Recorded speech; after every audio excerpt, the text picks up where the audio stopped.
La voz de Fernando Ortiz Proal. Siempre con el gusto de saludar a Fernando, que tiene esta visión siempre certera sobre los grandes temas de la agenda nacional. Estimado Ángel, un placer estar aquí contigo, llegando aquí rayando, pero aquí estamos. Oye, qué gusto saludarte y sobre todo, bueno, pues ha habido muchos temas importantes en la agenda estos días. ¿De qué platicamos el Uy, día de cómo hoy? no. Pues mira, dabas tú cuenta hace un rato, Ángel, de este asunto del fiscal Gertz, y hay algo relacionado con este tema de la Corte que es muy lamentable, y son las recientes declaraciones del propio ministro presidente, el queretano Arturo Saldívar, quien de manera pues inexplicable reconoce abiertamente que durante el sexenio de Felipe Calderón, así lo manifestó él, la Corte estaba sometida.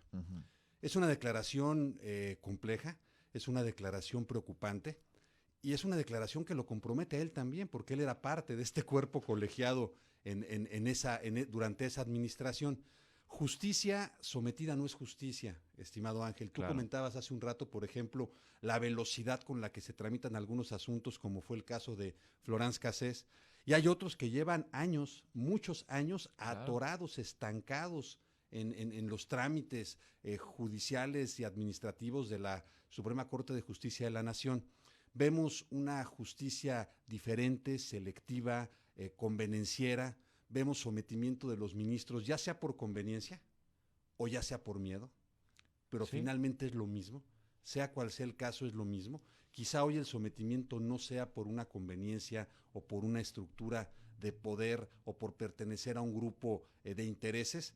Sin embargo, pues hay miedo de los ministros. Se ha visto que ante una posición que no conviene a algunos actores políticos relevantes, embisten al ministro en turno, a la Corte como institución, y hemos caído en esta confrontación de poderes en las que el presidencialismo mexicano demostró que es el dominante, que está por encima de los demás, mientras el presidente de la República tenga mayoría o mayor presencia congresional, mientras el presidente de la República tenga soporte y apoyo social y una buena opinión pública, vemos que nuestro régimen jurídico está hecho para que se atropellen a los otros dos poderes, ¿no? Y esta no es una cuestión nueva, ni podemos entrar a este juego maniqueo de si es actual o no es actual o quién es el responsable.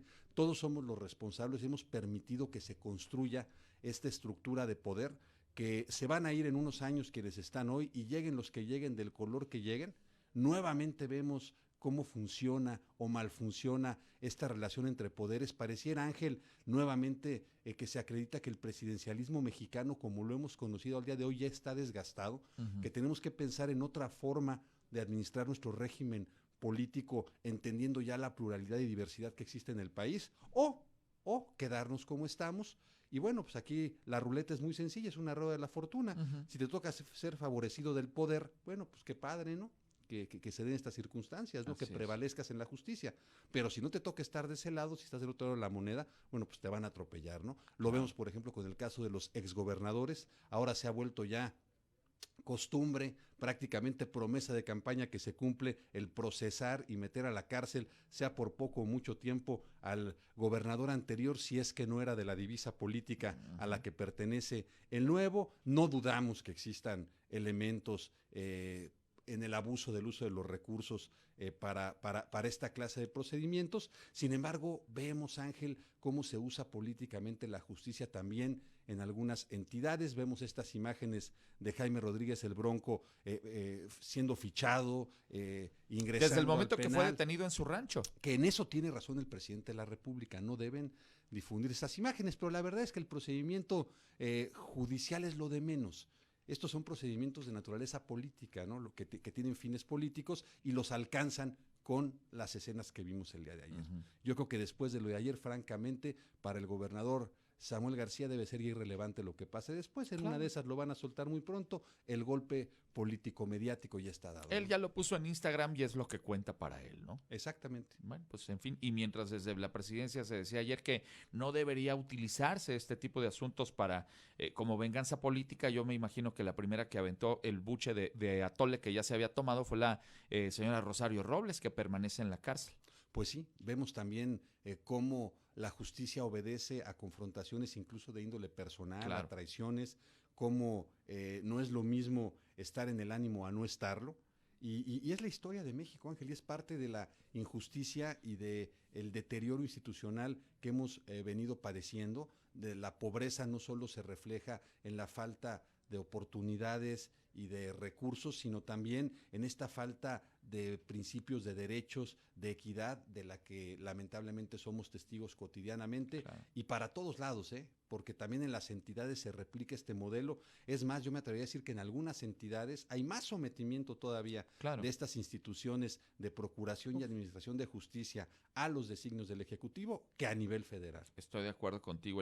Estamos esta mañana, son las 7:40, conversamos ahora mismo con Fernando Ortiz Proal acerca pues de esta circunstancia que se ha venido repitiendo a lo largo de los años, esta presidencia imperial, como dijo en su momento Gabriel Said, si mal no recuerdo, en el sentido de que todas las instituciones del país estaban construidas o se fueron construyendo un andamiaje que permitía tener una figura omnipresente que era pues el presidente y la voz del presidente y lo que él dijera, ¿no? Y parafrasear también aquello que dijo algún político en la época, si mal no recuerdo, fue de Miguel Alemán, ¿no? ¿Qué horas son? Pues la que usted diga, señor presidente, ¿no? Claro. Y hemos tratado, Ángel, pero hemos sido muy tibios. Por ejemplo, la designación de los ministros por parte del Congreso, a primera vista parece algo muy positivo.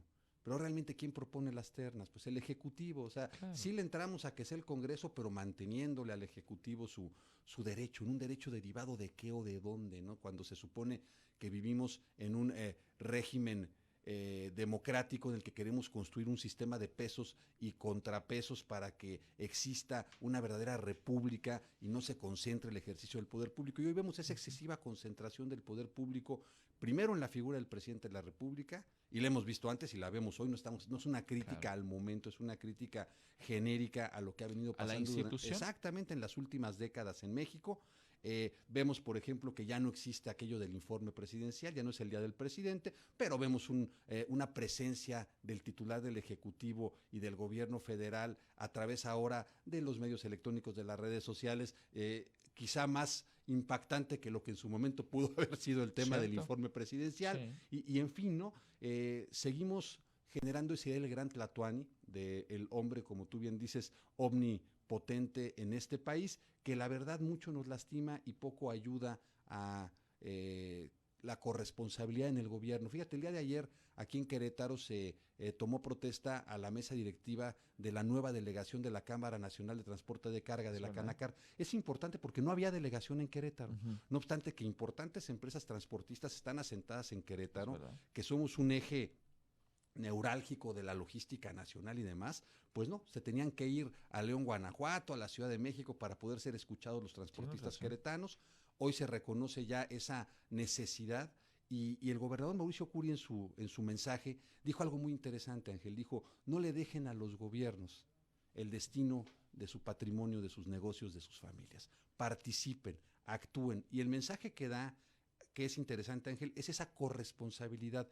Está muy bien la crítica, sin duda, y es importante para fortalecer la democracia en este país, pero paralelamente a esa crítica debe de haber participación, debe de haber una activa participación de los sectores no públicos en la construcción, en este caso del Querétaro que todos queremos. Es verdad. Eso nos va a dar una importante ventaja como sociedad y como economía.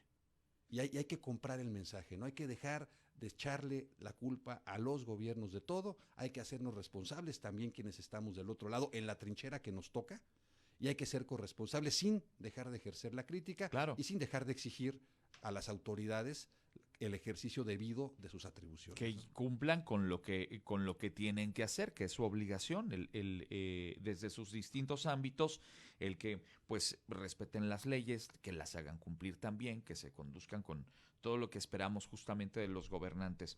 Finalmente, Fernando, preguntarte, y retomando el tema del fiscal Gertz, que el día de hoy pues se presenta ante los legisladores, que pues lo van a hacer a puerta cerrada, porque pues pensaron que los mexicanos no somos merecedores de escuchar en una audiencia pública lo que el fiscal tenga que decir en un asunto que, si bien es de particulares, ha terminado, me parece a mí, por lesionar la imagen de la Fiscalía General de la República. Claro, de entrada este pleito entre Julio Scherer y el fiscal Gertz, que Para se están empezar. dando con todo y filtrándose los audios por un lado y los montos y los negocios por otro, Claro. me parece que está siendo sumamente costoso para la administración del presidente López Obrador, máxime con el antecedente de la Casa Gris, Sí. del tema de las casas de tal o cual funcionario, se viene a sumar, ¿no? Pero fíjate qué interesante lo que comentas, Ángel, y qué delicado a la vez.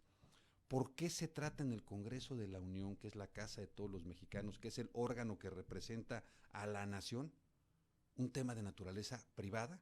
O sea, se hace rendir cuentas sobre un tema de naturaleza privada o temas de naturaleza privada al fiscal Alejandro Gertz, y además a puerta cerrada, ¿no? Claro. O sea, hay una doble situación que a nuestro juicio no debería de suceder. El Congreso mexicano no es para eso. Nuestro Congreso es una arena política, por un lado, para el debate de las ideas y de los proyectos por parte de las distintas fracciones que existen políticamente hablando y las distintas maneras de Claro. ver nuestra realidad y lo que tenemos que hacer. Y por otro lado, es el legislativo permanente, o sea, es el órgano que encargado de promulgar nuevas leyes, las que se necesitan, reformar aquellas que ya son obsoletas y eliminar aquellas que de plano ya no funcionan. Y la verdad es que esta función legislativa se ha venido quedando atrás por toda la efervescencia política que se vive en las cámaras.